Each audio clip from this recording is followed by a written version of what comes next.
Bonsoir. Comme n'importe quel gosse né dans les années 2000 et ayant raté son brevet des collèges parce qu'abandonné trop jeune devant un PC avec une connexion internet, j'ai grandi avec Minecraft. Et tous ces trucs bizarres aussi, mais on en parlera peut-être une prochaine fois. Le truc, c'est qu'à l'époque, mon PC était tellement pourri Ouais, que j'ai fini ouais, par allô, opter pour une bonsoir. console haut de gamme en 2014, la PS3.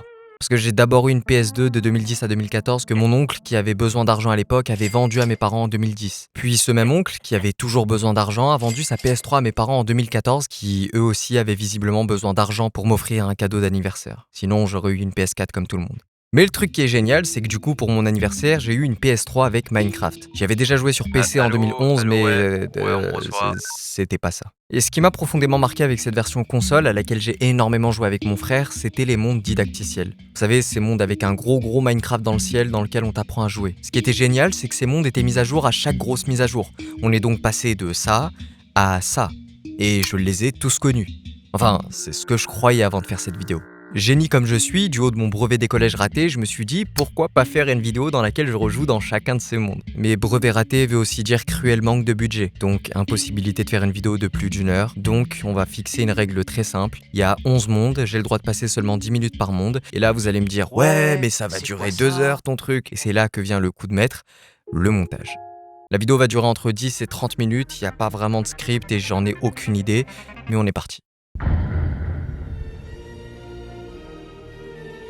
Bon, déjà pour le titre, sachez que sur console, on n'avait pas de nom de mise à jour comme tout le monde. On ne parlait pas de 1 point je sais pas quoi, mais bien de TU. Et la TU1, c'est la toute première version sortie le 9 mai 2012. Celle étudiée par des paléontologues et que je n'ai donc pas connue à l'époque, parce que j'étais sur Allô, oui, là c'est bug, enfin, allô, oui, le PC quoi. Cette version n'a rien de très spécial, mais c'est une bonne base pour capter à quoi ça ressemble un didacticiel Minecraft. On commence dans ce... Oula, attendez, hop, voilà. Je disais donc, on commence dans cette espèce de cercle géant où il y a cette maison détruite à reconstruire. On voit un peu plus loin le gros logo de Minecraft et il y a parfois des trucs intéressants au niveau du spawn. Genre là, pour très bien démarrer, on nous laisse des cannes à pêche. Et si ça a l'air de rien comme ça, sachez qu'en 2012, c'était un truc de malade. Parce que quand ça a été ajouté, les gens courent. C'est en tout cas à peu près tout ce qu'on peut trouver dans ce premier spawn. Quand on sort, on retrouve un village avec personne, et des petits trucs à droite à gauche pas super méga intéressants. L'élément principal, c'est le giga château qu'on peut rejoindre avec un minecart.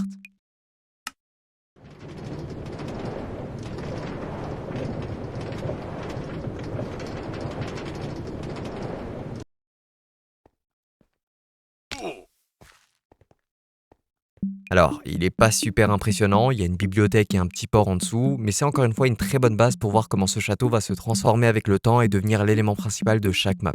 J'ai essayé de fouiller un peu la map en créatif pour voir ce qui s'y cachait, malheureusement rien en dehors de ce phare. 3 sur 10. J'ai pas non plus connu le didacticiel de la TU3 qui est sorti quelques mois après, et tant mieux parce que très déçu. C'est exactement le même que le premier mais avec de légères différences. Déjà au début, on a maintenant un tuto pour la redstone, et pour ceux qui savent pas ce qu'on peut faire avec la redstone,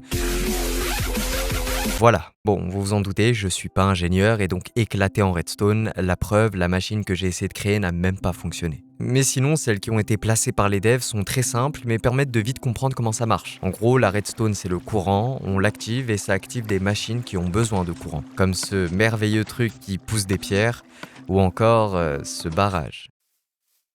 Il n'y avait pas TikTok à l'époque, c'est ça le truc. À l'extérieur du spawn, c'est exactement la même chose, mais il y a quand même un petit truc qui a retenu mon attention. On peut plus courir tout droit au château parce que maintenant il y a cette lave en bas. Mais pour y accéder, il y a toute cette machinerie que seuls les plus grands esprits peuvent comprendre.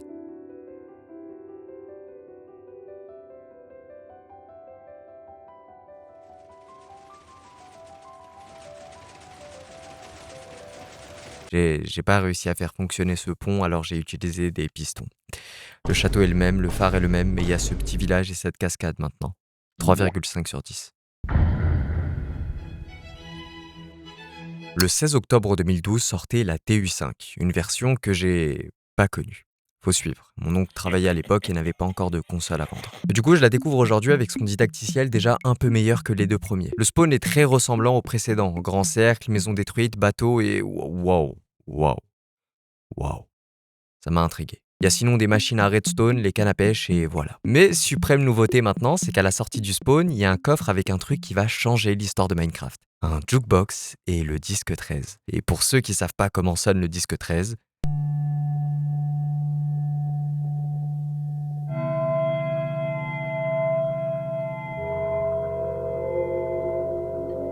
Ouais, c'est bizarre. Mais du coup, ce disque dans un coffre à la sortie du spawn n'est pas là pour rien. Il est là pour nous dire c'est quoi maintenant la quête principale des didacticiels, trouver les disques cachés sur la map.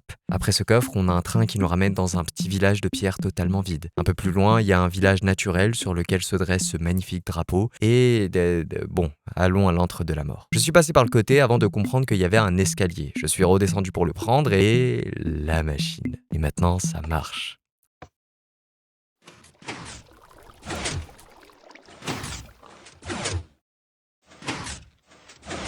Pas tant que ça du coup. À l'intérieur, il y a une sorte de château avec tout plein de pupitres enflammés. C'est décoré. Il y a une chambre, des couloirs qui ne mènent nulle part et un coffre avec une pelle en diamant et un nouveau disque. Ah, et j'ai failli passer à côté, il y a aussi un passage secret pour aller au Nether.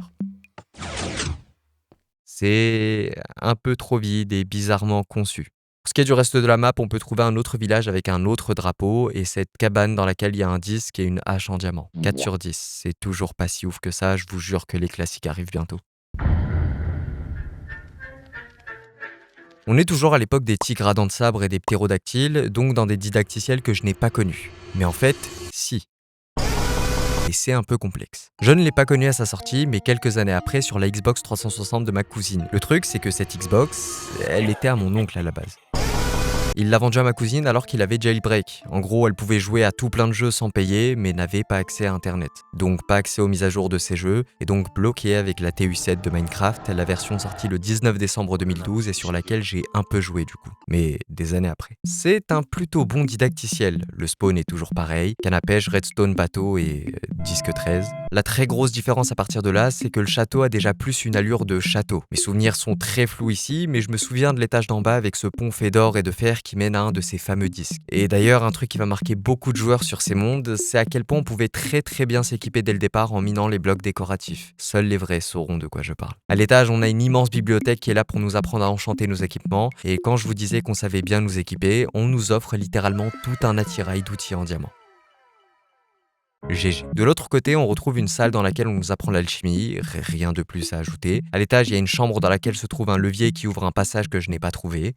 GG. Il y a aussi un portail du Nether, une autre chambre et voilà pour la visite du château. Plus bas, on retrouve la fameuse ferme et c'est une première pour cet élément qui deviendra récurrent. Et de l'autre côté, après m'être battu contre 41 monstres, il y a un faux temple du désert. Une contrefaçon, une fraude, parce que je suis désolé, mais ça, c'est un temple du désert. Ça, c'est des conneries. À l'intérieur, il y a un nouveau disque assez oubliable, mais en remontant un peu, on trouve cette maison tout à fait banale à première vue. Mais dans cette maison, il y a un passage secret dans lequel il y a un autre disque qui n'est autre que le classique qui nous faisait chialer quand on était enfant, le disque 4. J'ai couru jusqu'au château pour le jouer et que vous puissiez l'écouter, et vous allez l'écouter.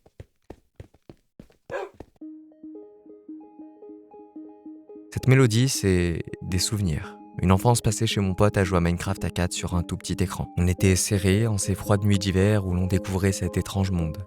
C'est fou comme de simples notes choisies probablement sans aucune prétention à l'époque peuvent aujourd'hui faire voyager de grands monsieur comme moi en âge de payer des impôts. Merci Minecraft, merci Tonton, merci... Bref, en dehors de ça, pour ceux qui se demandaient, il n'y a rien à l'intérieur du Minecraft géant dans le ciel.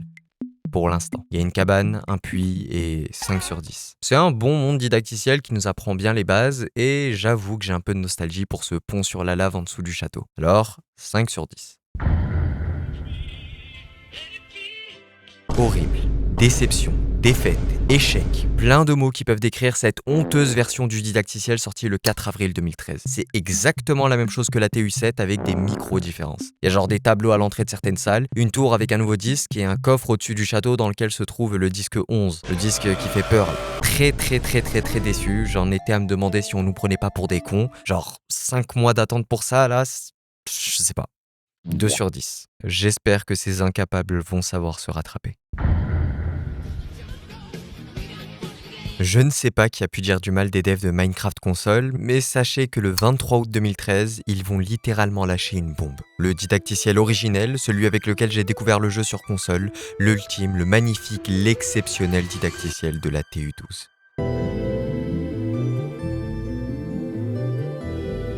Je chiale putain. Et j'ai beaucoup de choses à vous raconter dessus. Il y a une valeur sentimentale et je suis donc très probablement biaisé par ma nostalgie, mais écoutez, c'est ma vie.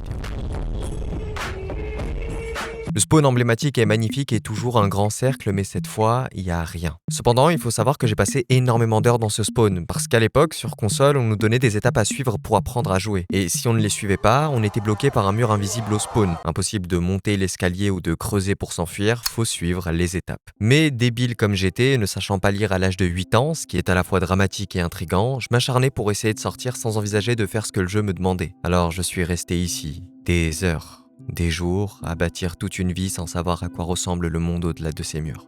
Bon, un jour j'ai quand même connecté mes quelques neurones pour enfin suivre les étapes et j'ai pu franchir ce fameux escalier qui nous amène dans cet incroyable édifice. C'est pas vraiment un château, mais c'est balèze. Donc, on va appeler ça un château. On est accueilli comme d'habitude par le disque 13 et un arc enchanté. Sur notre droite se trouve l'exceptionnelle bibliothèque pour enchanter, bibliothèque sur laquelle on peut monter. Ce qui est ouf. Un peu plus loin se trouvent tous les matériaux pour créer les fameux golems, mais les vrais OG préféraient récupérer les blocs de fer pour se faire une armure et j'étais un OG. L'escalier à gauche nous amène à la ferme et putain quelle ferme. Il y a genre des animaux, des plantes, des pastèques, À côté des trucs pour les golems des OG, il y a un escalier qui nous amène dans la salle de la redstone. Et on sent qu'ils ont voulu faire gros, mais enfin, il y a cette machine qui fait de la lumière. Et ce wagon qui part et revient.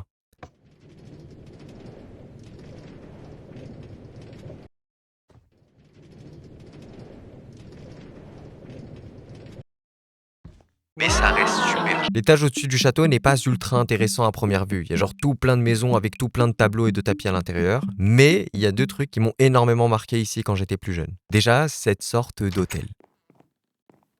Je sais pas pourquoi, mais c'est comme ça. Mais le deuxième truc est bien plus intéressant. Si on se perd un peu dans les rues du château, ce qui ne fait pas beaucoup de sens, on finit par trouver ce levier. Un levier qui ouvre une salle qui m'émerveillait quand j'étais petit.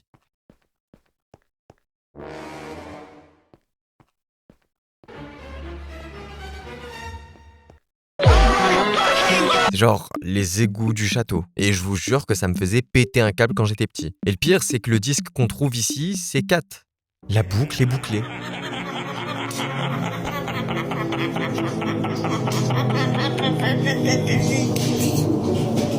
Mais du coup, on peut sortir avec l'eau des égouts. Et maintenant, laissez-moi vous parler des quelques éléments qui se trouvent dans cette si petite map et qui sont tous incroyables. Premièrement, près de la jungle sur notre gauche, il y a cette pyramide. Et dans cette pyramide, il y a un labyrinthe et je vous jure que j'ai galéré à trouver l'entrée secrète.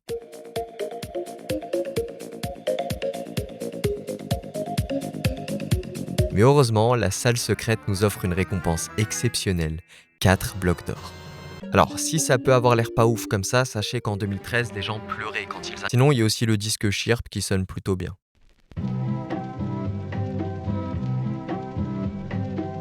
Un peu plus loin, mais plus proche du château, et je sais que vous avez aucune idée d'où on se situe quand je dis ça, mais sachez que ça donne une impression de suivre un fil, et j'ai besoin de ça pour que vous continuez à regarder. Il y a ce fameux bateau Creeper. Et là encore, je sais pas trop pourquoi il m'a tant marqué, mais c'est lui qui représente ce didacticiel à mes yeux. Il y avait normalement un disque dans ce coffre, mais il est pas là. Sinon, dans la jungle, il y a un temple avec le disque Blocks, mais j'ai la flemme.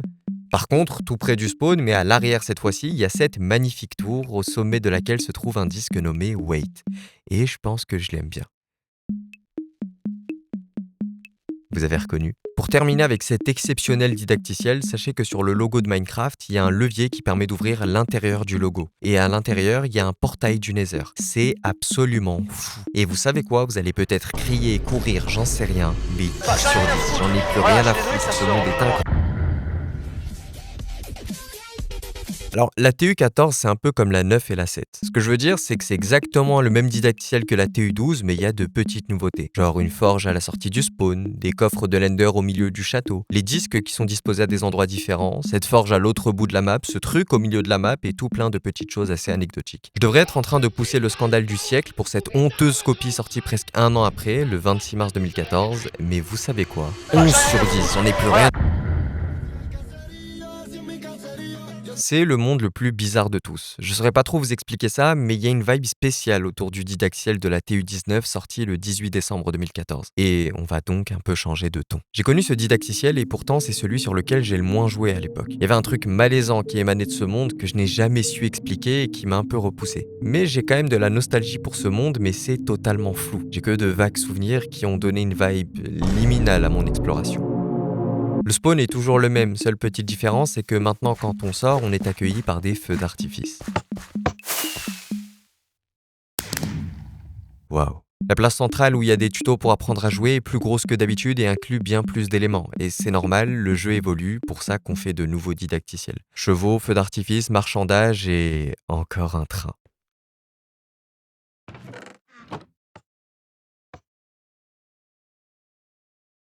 Qui est encore pire que le précédent. Pour les OG, on a aussi une balise posée sur des blocs de fer que je minais systématiquement parce que je suis moi-même un OG. Et si on se dit que c'est pas grand-chose, sachez qu'il y a 34 blocs de fer, ce qui fait beaucoup de lingots. Et c'est pas normal de démarrer une partie comme ça, mais ça fait plaisir. Bonjour à vous, je vais me resservir un cocktail. Mais donc, si je disais que ce monde est bizarre, c'est plus pour tout le reste de la map. Déjà, il y a le magnifique château qu'on rejoint avec ce pont emblématique. C'est un bâtiment qui m'a beaucoup marqué, mais seulement de loin. Parce qu'à l'intérieur, on fait que de se perdre et ça fait que je jouais jamais vraiment dedans. Et que j'en ai donc des souvenirs très flous, mais pas trop en même temps. Je peux pas vraiment vous en faire une visite puisque c'est un véritable labyrinthe, mais pour faire simple, il y a de grandes salles décorées, de plus petites salles décorées, un portail du Nether dans la partie prison qui est celle dans laquelle j'ai passé le plus de temps à l'époque, et des passages secrets qui mènent à des disques. Mais l'élément qui transforme cette map en véritable finding, c'est que derrière ce château, à quelques centaines de blocs, il y a un autre château.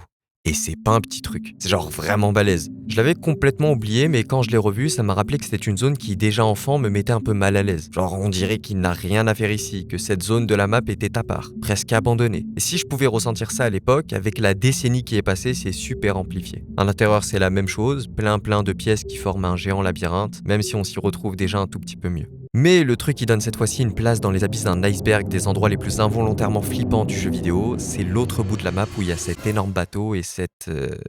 je sais pas trop quoi. Cette tour immense, très bizarrement conçue, avec des pièces tout aussi bizarres les unes que les autres. Genre ça, par exemple, qu'on appelle la salle d'inspiration. Ou encore cette piscine. Le disque qu'on peut d'ailleurs trouver ici, c'est Maul, et si j'ai pu dire qu'il est oubliable, il colle parfaitement à la vibe de cet endroit.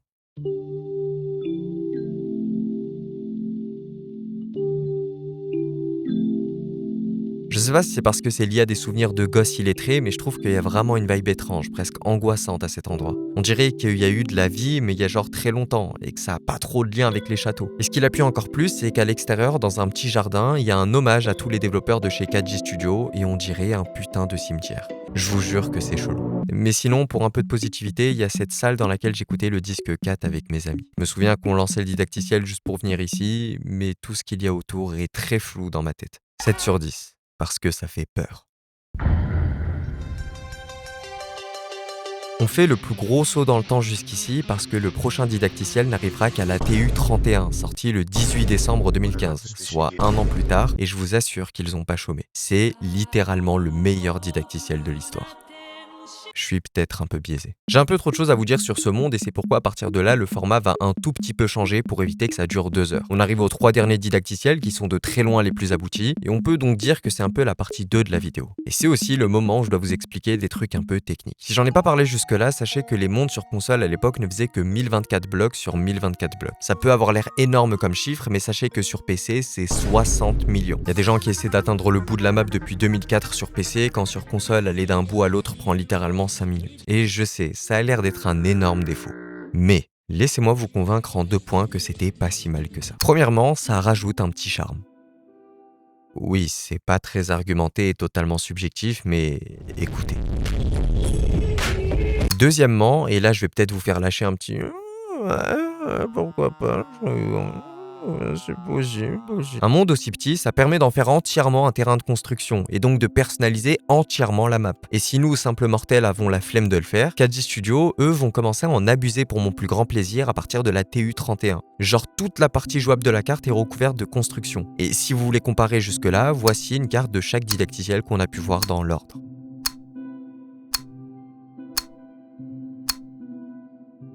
D'ailleurs, on va utiliser ces cartes pour se repérer désormais, et si vous vous demandez pourquoi je ne l'ai pas fait avant... Bref, on commence dans ce spawn bien plus beau que d'habitude. Il y a des petites rivières, des reliefs, c'est tout joli. Mais le truc incroyable, c'est la place centrale. Si sur le monde d'avant elle ressemblait à ça, regardez-moi cette merveille. C'est une putain de ville. Mais on a d'abord une section avec plein de compartiments pour les tutos avant d'arriver dans la ville. Et ici, on met en valeur toutes les nouvelles choses arrivées avec les grosses mises à jour. En l'occurrence, les blocs de slime. Dans la ville, il y a tout plein de bâtiments. Une église, une balise, avec cette fois-ci de l'émeraude parce que je crois qu'ils ont compris que les OG OG étaient des pilleurs, et tout plein d'autres maisons qui se ressemblent toutes. Mais mention spéciale pour la salle de Redstone qui est déjà un tout petit peu plus impressionnante. Et aussi cette maison dans laquelle je vivais à chaque fois avec mon frère parce qu'il y avait ce magnifique jardin à l'arrière. Il n'y avait pas TikTok. Cette place centrale est déjà magnifique, les bâtiments sur le reste de la map le sont encore plus. Mais, et je suis désolé de vous le dire, il n'y a plus de château.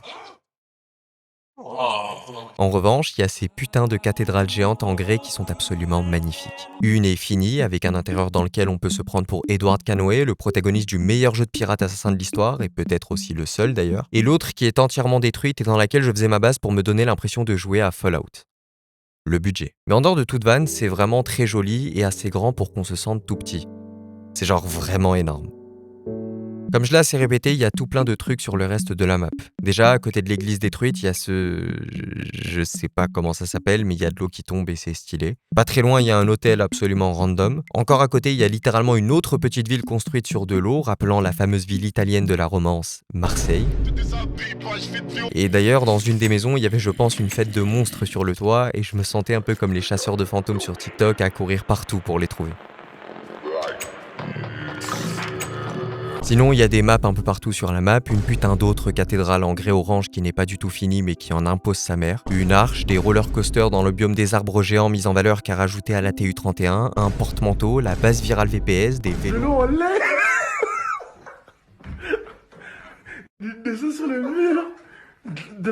Bref, vous comprenez, il y a 1 milliard de trucs à découvrir dans cette petite map. Mais l'élément qui fait que ce monde passe d'absolument incroyable à encore plus absolument incroyable, c'est qu'au nord-ouest de la map, il y a cette montagne. Et si on grimpe cette montagne, il y a cet escalier. C'est bien l'escalier de la TU12. Je chiale. En haut, il y a littéralement le château de la TU12 un peu remixé, et c'est un magnifique clin d'œil à un des didacticiels les plus marquants. Il y a toujours le passage secret vers les égouts qui me faisait péter un câble, et même l'hôtel, qui je sais toujours pas pourquoi m'a fasciné. Il y a encore tout plein de trucs à explorer, mais je pense avoir couvert le plus gros. Et d'ailleurs, pour que vous puissiez à la fois vous rendre compte de la très petite taille des mondes ainsi que du nombre d'éléments présents sur ce monde didacticiel, voici une vue du dessus. Et oui, les bordures que vous voyez dans l'eau, c'est bien les limites infranchissables du monde. C'est merveilleux. Et je suis désolé, ça va peut-être faire débat, mais 14 sur 10, c'est le meilleur didacticiel qui soit, celui sur lequel j'ai... Je vais peut-être faire des déçus, mais les 2 derniers mondes sont ceux sur lesquels j'ai le moins joué. Et ce, pour la simple et bonne raison qu'en 2016, Battlefield 1, Der Eisendrache ou encore Don't Starve Together. En gros, je perdais doucement mon intérêt pour Minecraft et n'étais plus vraiment hype par les nouveaux didacticiels. Et c'est tant mieux parce que c'est très bizarre d'être hype par ça. J'ai quand même un tout petit peu joué et je connais les mondes dans les très grosses lignes, mais partons du principe que c'est une première vraie exploration, que j'aurai donc pas vraiment d'anecdotes à vous donner. Cependant, pour que vous ayez un peu de contexte, quand ce didacticiel sort, on est à la TU46, qui est un peu l'équivalent de la 1.9 sur Java. Et l'élément principal de la 1.9, non, ce ne sont pas les chorus éclatés, qui oui existent bel et bien, mais plutôt les fameuses élytres, que personne n'appelle comme ça. Tout le didacticiel est centré autour de ça avec des sommets de partout qui nous poussent juste à contempler en volant. Et donc, bonne nouvelle pour ceux qui en ont marre de moi, on va aller assez vite. Dès le spawn, on voit qu'on passe un cap pour les derniers mondes. Regardez comme ça monte haut, regardez-moi ces creepers, regardez-moi tout ça. Bienvenue dans le futur, et le futur implique une qualité adéquate. Voilà. Tout dans ce monde est poussé au max, que ce soit le couloir d'entrée, la zone du tuto, la place principale, c'est genre vraiment beau à regarder. On retrouve tous les éléments classiques, ferme, feu d'artifice, enchantement et tout le tralala, mais le truc oufissime, c'est que maintenant il y a un vrai train qui ne fonctionne pas. Bon, vous l'avez tous vu, il y a ce gros logo d'Elytra au milieu et c'est cet item qui est le VIP de la map. On peut le récupérer dans un coffre juste en dessous du logo pour rejoindre les gigatours sur les côtés afin de tester nos skills avec les ailes en passant dans des cercles avant d'arriver à une cible qui active des feux d'artifice. GG. C'est très joli, très intuitif, ça nous apprend beaucoup de choses, mais il n'y a pas de château. Et il n'y a pas non plus de cathédrale. Il y a juste des tours délabrées un peu partout et des statues qui sont quand même très jolies, on va pas se mytho. Et même si je sais bien que ce monde est fait pour être exploré du dessus, le fait que ce soit pas aussi random que celui d'avant rend l'expérience moins plaisante. C'est beau, on contemple, mais il n'y a pas ce What the fuck, une putain de cathédrale, oh my... Mais si je dois quand même nommer des éléments que j'aime beaucoup, il y a cette zone du Nether planquée dans une montagne qui est très stylée. Oh waouh, c'est vraiment joli. Cet ours géant en glace dans le biome de glace. C'est magnifique, mon dieu. Le biome champignon qui a été transformé avec de géants champignons tout jolis. Waouh, on dirait Mario Bros. Ces cabanes suspendues toutes jolies aussi. C'est vraiment trop beau. Et voilà. Le reste, c'est les statues et les tours. Mais aussi ce giga temple du désert, qui est un gigabait parce qu'il n'y a rien dans la grande zone en dessous. GG. Encore une fois, c'est beau, mais pas aussi plaisant à explorer que les autres mondes. Mais pour donner du crédit, voilà la map vue du dessus de nuit, et on voit vraiment qu'ils ont poussé à l'extrême l'idée de fasciner eux-mêmes toute la map. C'est très joli. Oui, c'est vraiment joli. 7 sur 10. Un très bon tuto, mais un monde moins intéressant à explorer, je trouve.